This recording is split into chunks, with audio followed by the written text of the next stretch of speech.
It is crazy to me of all of the breaking news that has been happening here. And ever since I have known this man, I feel like I'm just like he should get his own app at this point because he just breaks so much news here. I mean, we had some breaking news coming in just about a couple minutes before we went on air here. So enough talk here. Let's get to it. He is Fago Franklin III, and he is joining me here now on the Turning Points podcast where we tell both sides of the story. Fago, thank you so much for joining us. What is the latest here on the Candace Parker move? Uh, Thank you. First and foremost, thank you for allowing me to come on your show. First and foremost, Candace Parker decided to go back home to the Chicago Sky. She really wanted to play for her hometown, and she felt like it was a once that it was over with the LA Sparks. Her and Derek Fisher really wasn't really getting along, and she just wanted to try something new. So she decided to go back home and play for the Chicago Sky, which means she's going to have more opportunities to expand not just her basketball play, but her brand back home. How can head coach James Wade work with Candace? Man, good question. They have a very fairly young team, so implicating her, she has to get adjusted to her teammates. She has to be that leadership type of teammate that we once saw in LA, and she has to dominate. As we've seen, she had Defensive Player of the Year last year. So she has to go back to Candace Parker, being Candace Parker, which is dominating on both sides of the floor. I couldn't agree more. I couldn't believe when that breaking news happened. And I'm like, okay, so what do we talk about here next year? All right. So now we know about Candace Parker going to the Chicago Sky. That's a great move. I'm really excited to see that, especially when our own Eric Wilson, was the one that was hanging on to that news detail there, as he told me. All right. Another detail that happened here, Major League Baseball for the first time is not going to have any Hall of Famers in Cooperstown. Fago, what is going on in Cooperstown lately? Why did they not decide to put anybody in the Hall of Fame this year? I have no idea, to be honest. Barry Bonds should have been in the Hall of Fame for a very long time. I mean, it just doesn't make sense. I really don't know, to be honest. Like, it just really doesn't make sense. And I know all three candidates are just very frustrated. And that's just it. Like, they should have honestly, had those finalists actually get inducted for their Hall of Fame appearance, but not just to allow nobody to actually get inducted is ridiculous. It's a weird year, but again, you got to give Barry Bonds. You got to get him into the Hall of Fame. Period. Point blank. Why do you think Barry Bonds has not gotten in yet outside of the steroid era? Just the steroids and probably his demeanor. A lot of people didn't really like him on the mound, and so that could have something to do with it as well. Just his demeanor and his approach and the steroid aspect. Which pitcher do you put in first, Roger Clemens or Curt Schilling? Oh man, Curt Schillings has decided to opt out. He said he's done. He's he's been a very emotional wreck right now. He's just like he's going to withdraw his name from any type of Hall of Fame. Uh, Being in a Hall of Fame finalist. So I say Roger Clemens, to be honest. But again, I have to go with Barry Bonds. Like he should have been in. No, there's no ifs, ands, and buts about it. He should have been in. No, I agree about Barry Bonds, and I mean Curt Schilling and Roger Clemens. Those were the three finalists, but they were through the steroid era, and then we know about Schilling.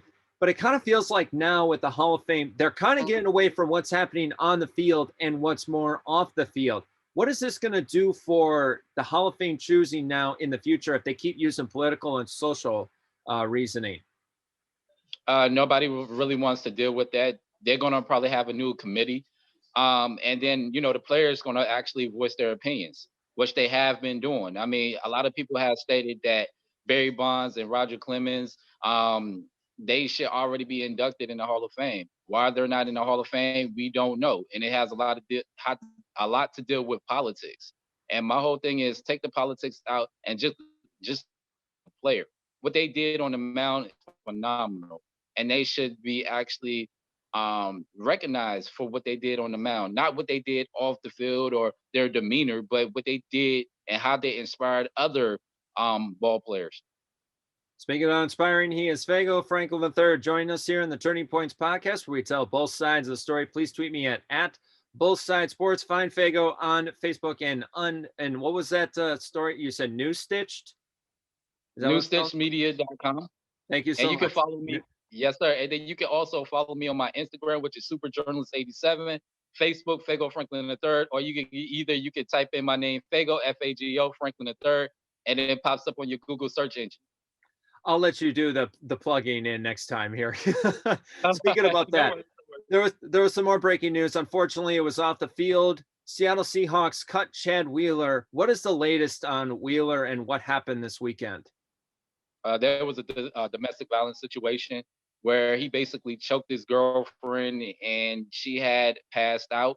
And he made a statement talking about, he thought that she was dead and was surprised that she was still living. And so that's what he's dealing with right now. I don't really have all the details as well as the world. We don't know exactly what's going on. We're just gathering information as we go along. But right now, that is the situation right now, the domestic violence situation. Is there a chance that he could be pressed with full charges? It could be possible. Again, they haven't really released too much information just yet because they're doing an investigation right now. Nate Burleson and Des Bryant sounded off about this whole thing. Do you feel like the way that this was reported was different compared to, Des Bryant's been in trouble with the law in the past? I mean, what do you think about how this was reported? Oh man, I hate to use the skin complexion aspect, but we all seen it. If it was a person of color, prime example, Earl Thomas. Yeah. Like he was gone. There was no if and no or buts about it. The Ravens didn't want anything to do with Earl Thomas Jr. So they just like, hey, Earl, I know you're a great, phenomenal player. You got to go. And that was a domestic violence situation, and it was a headline. This is 10 times worse because this woman was choked out on the verge of dying, and he was over there sitting there saying, "Oh well, I'm surprised you're alive." So, and now they're trying to have this rhetoric of he have mental issues and different things of that nature. And that's not right because we see it all the time when there's a white shooter, they have mental illness. But when there's a black shooter, it's like, oh, well, this person was a thug. He might have, history of doing violence or anything of that nature. And it's a double standard, to be honest. Yeah, the only one I could think of that was about as high as what Chad Wheeler did was Greg Hardy, but that's a story for another time. No, I agree. I agree 100%. The way that it was reported, it just kind of felt a little fishy to me, but I appreciate what you just said there. He's Fago Franklin III joining us here. He's also nicknamed as Mr. ESPN. As you can tell, he does a lot of breaking news. He's already been doing it this week, and that's exactly why we have him here on the Turning Points podcast. Speaking about that, let's get into that, both sides of the story. The NFC Championship game, you interviewed the likes of Aaron Rodgers. What did Rodgers tell you? Rodgers was very disappointed, first and foremost, with how everything went, how the play call was going, especially on that 4th and goal. Why would you go for the field goal instead of the 4th and goal to actually kind of tie it up? They had to get the touchdown as well as 2-point conversion. So he was very flustered and frustrated. And inside the locker room, there is speculation that there's a lot of tension between him and his head coach, and he's really want to pull the Carson Wentz card and decides to opt out and go elsewhere. How much emphasis is this kind of trade rumor with Rodgers possibly leaving the Packers? I want to say it's a 60% that he's leaving. First and foremost, they in the last NFL draft, they end up getting a quarterback. He needs a wide receiver. He needs help. They need an offensive line because he was getting tore up in the the NFC Championship game. And what is that actually telling your quarterback when you draft the quarterback? You already saw what happened with Carson Wentz and Jalen Hurts. Carson Wentz, as soon as Jalen Hurts got in, now all of a sudden, now he wants to leave the Eagles and he wants to go elsewhere because he actually feared, that new quarterback. And that's the same thing with Aaron Rodgers. They probably saw something within his new quarterback that Aaron Rodgers wasn't producing. And this is the second consecutive time that they came up short. How many times is this? So my whole thing is Rodgers, he didn't like the play call. He didn't really like the play call. So my whole thing is he might, and be intrigued with, an offer maybe from like the coach or somebody. 1-4 in his last 5 NFC championship games. And I mean, a lot of blame goes to him, and a lot of blame should definitely go to Matt LaFleur. It just kind of feels like I listened to the Pat McAfee show today, and he has on Rodgers every Tuesday. He talked about how he doesn't feel like his job is safe. He was also saying that about some of his teammates as well. But I also kind of felt that he was kind of telling Mark Murphy, CEO, and general manager Brian Gutekunst, look, I want to stay, but you got to give me some incentive to this. Is that exactly what Rodgers was kind of saying instead of what we're hearing in the national media? I mean, it's the passive aggressive approach. I mean, he's media trained, so he doesn't want to put too much information out there, first Right. and foremost. But however, he wants to get paid. You know, we've seen the situation that's playing out with the Cowboys and Dak Prescott. You know, you got to pay the man. If not, let him walk. And that's what's going to happen with, you know, Dallas, and that potentially might happen with Green Bay. Why not just pay the man? That is your star quarterback. That guy actually did a phenomenal job with the talent that he had to get you to the NFC Championship, not once, but in 2 years. And this is a fairly new head coach. So I think that Rodgers will actually get over the hump if they could actually give him something to work with, and not just, you know, paying him incentives and paying him a little bit more, but give him something. Devontae Adams is just one person. They need another person. No, I couldn't agree more. I mean, a lot of Packer fans are looking at Bears wide receiver Allen Robinson, for example. Colts wide receiver T.Y. Hilton is also a free agent. So, that's something to think about. Something else to think about is you also interviewed 43-year-old quarterback Tom Brady. What was something that you came out of that interview with Brady? Oh man, he's just happy to be, you know, back at another Super Bowl, first and foremost. You could tell that he was a little bit tired. He just, you know, gave grace and gave praise to all his teammates. Those were the guys that actually helped him throughout the entire year. When they was going through obstacles, of course, in the first half of the season, you know, he had those guys to lean on. So he was just pretty glad that those guys was like brothers. Those guys took him in. Bruce Arians allowed him to be himself and allow him to run the offense the way that he knows how to run the offense. And look where they're at now. They just broke history. How did he think that they won this game? It was more so on the aspect of, you know, the offense and more so defense. He didn't really say too much about the picks, but I will. You know, a lot of people want to praise Brady, but he did throw 3 picks in the second half. Aaron Rodgers and them did not capitalize. So that was a scary moment. And then you also have to look at the New Orleans Saints. I mean, he threw 2 picks in the second half as well too. So Tom Brady does not look like Tom Brady. Tom Brady looks more like Peyton Manning in that 2015 run in the Super Bowl when the defense actually won the games. And that's what happened. It was the defense that won that game for them. Still humble as ever. Unreal. Let's talk about humility, though. I mean, I think your best interview was with Josh Allen. What was something about it that you left with that makes you feel confident about the Bills in 2021? Well, Allen is a leader. I like his leadership capabilities on and off the field. I like Stephon Diggs. What he's doing on and off the field is just phenomenal. He's growing into his own, and he's becoming one of the top premier wide receivers right now in this game. And my whole thing is with Josh Allen, he's just growing each and every day. He's like a sponge that's soaking up everything. And so even though he was a little bit distraught because of the situation with the Chiefs, I mean, who wouldn't? I mean, you just got your tail whipped. I mean, it is the Chiefs though. It is the Chiefs. If anything, it's kind of hard to stop those guys. So you know, going into the off season, they're gonna go back to the chalkboard and actually look at what they did wrong. But he's just, you know, one thing I learned from him was just that leadership capability. He even though he had a rough run in that AFC championship game, he kept his poise.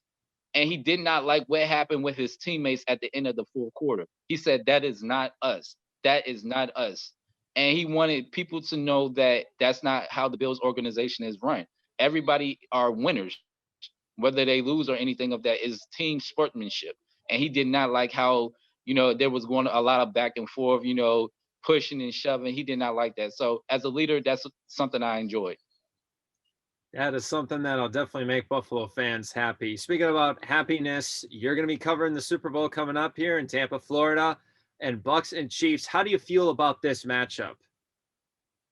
Oh man, it's going to probably be a high scoring game. To be honest, no defense because both teams are very lackadaisical when it comes to defense. To be honest, True, um, true.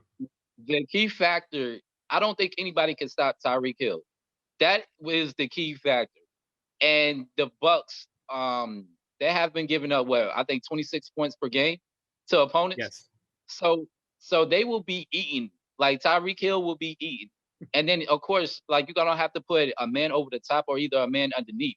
So you still got what's my man name? Travis Kelce. You still got Hill. You Chelsea. still got Sammy Watkins. And you still got a running back out there. So it's gonna be hard with them. And then Brady, like I said, the last two games, he looked like an aging quarterback. He did not look like Tom Brady.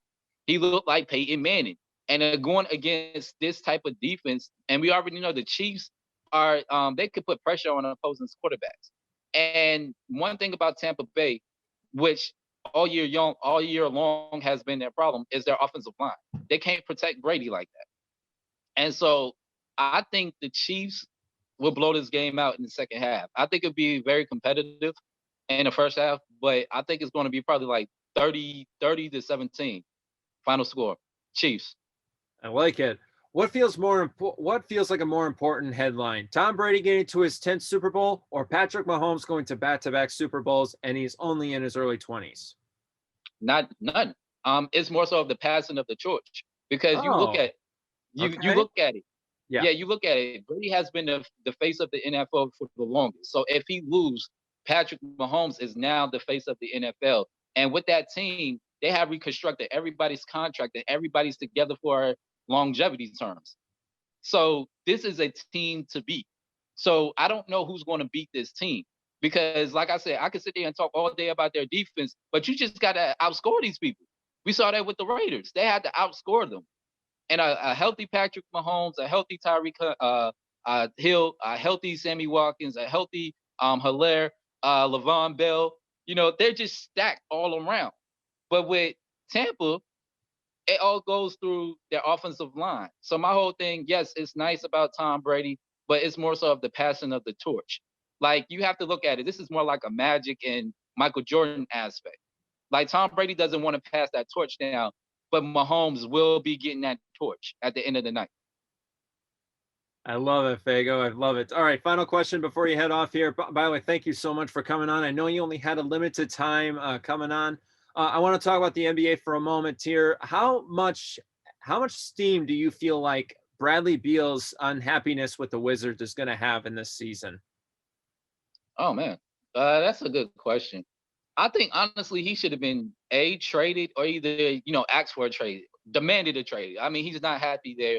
You bring in Westbrook and they still losing games. They don't have enough pieces to keep both those guys happy. Because in the end, like you haven't heard Westbrook say anything. I mean he's been media trained.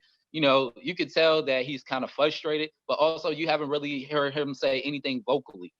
Bradley Beal, he's not the type of person to be very vocal, but his actions speak louder than words. I mean, the man been putting up, numbers off the charts.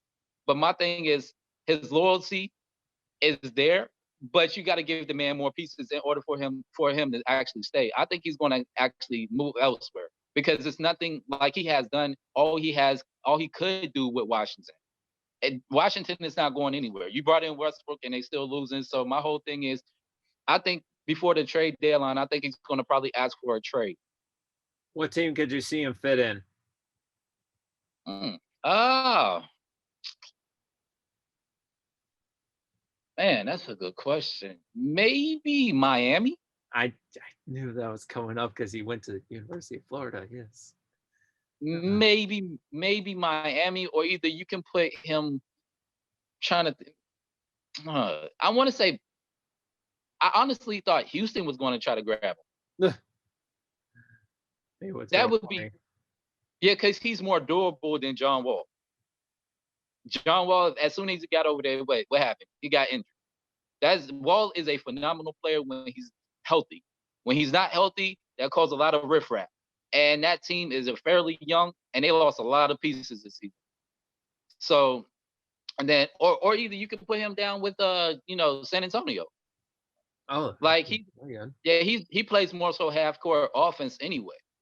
And so his game is more so of San Antonio. And if Coach Pop is still there, or either Becky, or either, well, Tim Duncan's not going to be coaching, but Becky, I think they can actually utilize him. All right. Speaking about utilization, the All-Star game is moving to early March. What does this do now for the NBA schedule? I really don't like it because fans is still not, welcome. They're gonna have limited fans. So why would you hold an NBA All-Star weekend or a game if no fans is gonna be there? I mean, hell, just do a bubble format. That's it. 'Cause, I mean, to be honest, that's like what I'm watching right now is what's gonna be happening at the NBA All-Star weekend. If you ever been to NBA All-Star weekend, it's phenomenal. Fans are out there. My whole thing is even with Super Bowl as well as the NBA All-Star weekend, you don't really have that fan engagement. I mean, hell, we got the Super Bowl and there's only 20,000 fans that's going to be there. And it's super weird. Usually it packs so much activities to do during out the entire week.